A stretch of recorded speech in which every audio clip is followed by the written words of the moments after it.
Hello everyone, Jake here. I want to tell you guys about my personal story. It's about my high school art education, especially my grade 12 art education. I'm going to just start off and give a brief summary.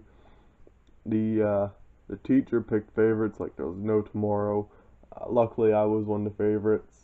We were heavily encouraged to plagiarize and trace and just do all kinds of things like that that would be heavily frowned upon in in absolutely any art community.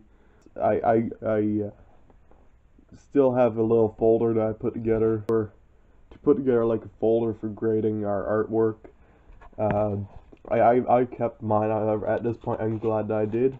I'm unfortunately not going to be able to show any of the pictures that I've done because I don't want to go taking credit for something that I traced, and it'll kind of give away who I am, which I don't want to do.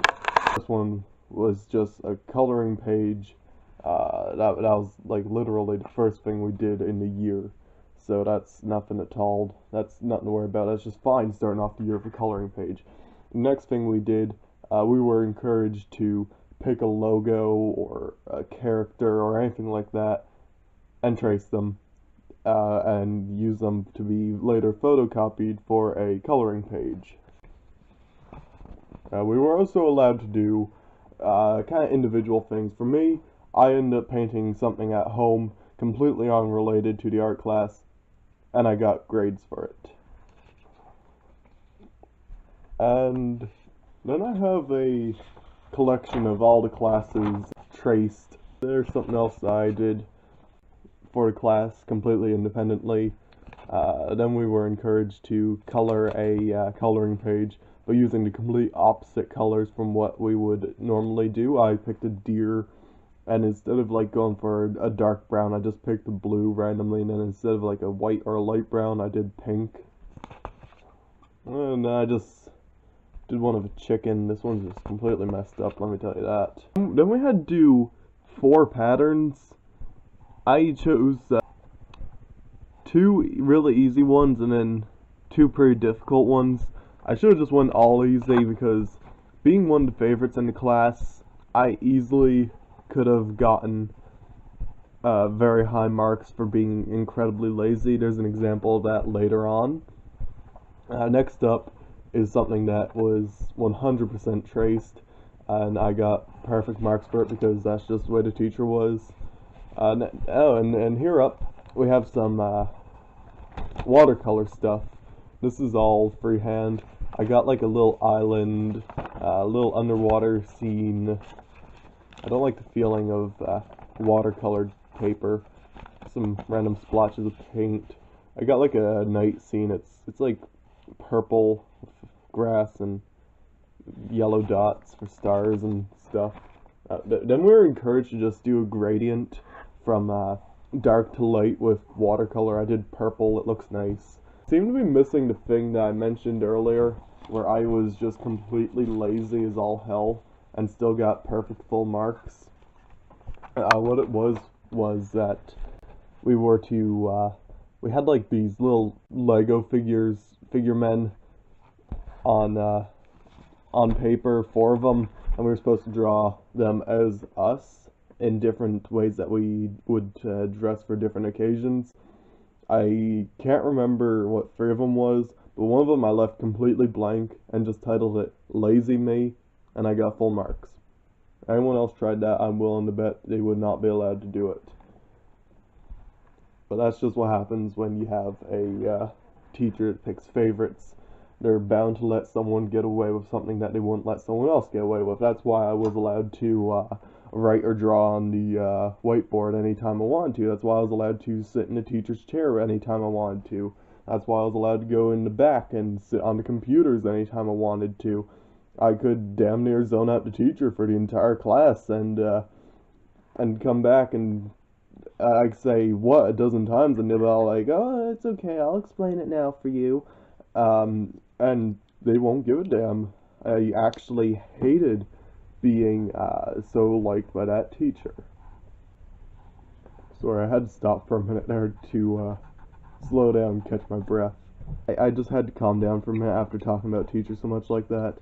But I have to continue because this teacher teaching us art the way she did.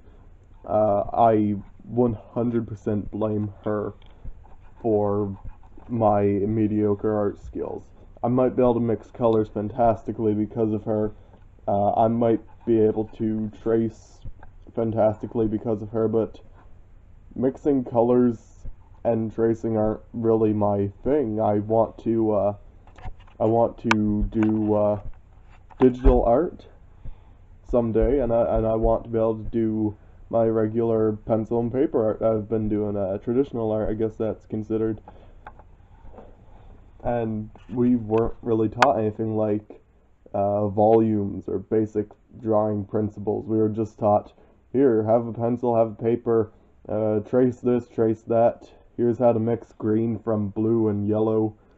And that's pretty much it. We weren't taught anything. We weren't taught any basic anatomy or anything that could have helped us in drawing people.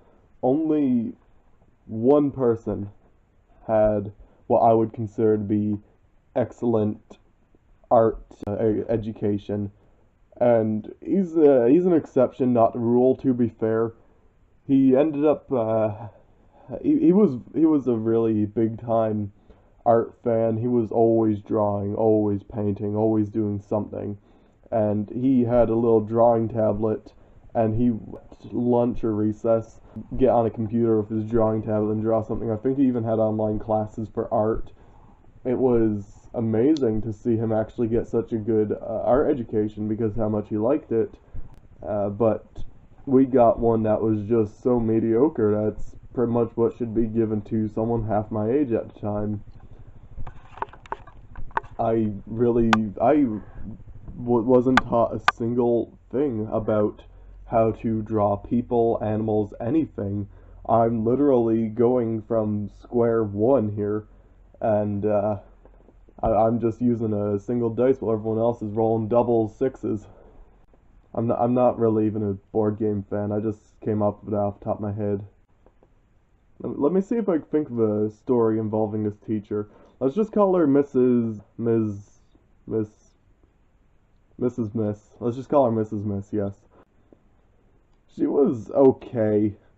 She could use to calm down sometimes. She couldn't handle the class. It was a big class, and she can only really handle a few students at a time. But it was a really big class of, like, I don't know, 25 students, and she had to handle them all. And of course, it's grades like 10 to 12, and pretty much all the guys were friends, pretty much all the girls were friends. So they were always talking, always fooling around, not doing their work.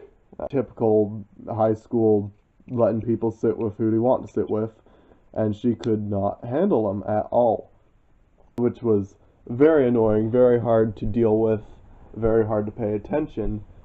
And as I already said, she picked favorites really bad. I could have gotten away with almost anything I wanted to in that class, as I've already told by experience, and Mrs. Miss would just let me do it because she liked me for some reason. Yeah, I just remembered one of the stories I wanted to tell you about something that happened in class with Mrs. Miss. I was doing that deer thing that I told you about where I was supposed to use like opposite colors than what I normally would. And I didn't really understand at first, so I started coloring it normally.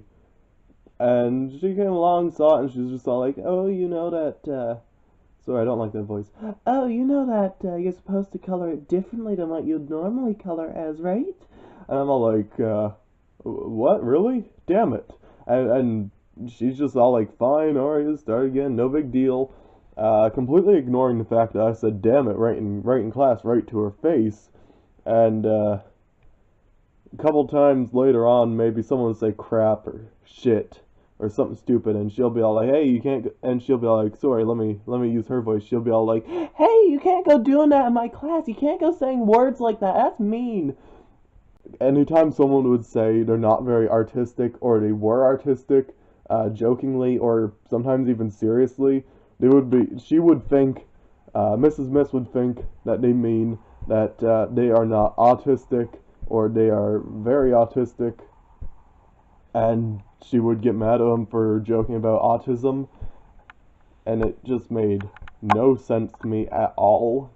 I mean, I did miss a few days in that class, so maybe I missed something that would explain that. All the same, I missed a lot of classes, and I missed a lot of that class. I missed a lot of classes, really. I didn't do a lot of the work. I was very lazy, not really caring very much at the time because it's another story. It's another story. I'll explain it another time. And and I just didn't care, but I still managed to get out of that class with like a 97%. It was ridiculous. Either way, thank you for watching this storytime video. I'm not entirely sure what I'm going to do for the visuals yet, but I hope you enjoyed those too. Like, comment, subscribe, and I'll see you next time.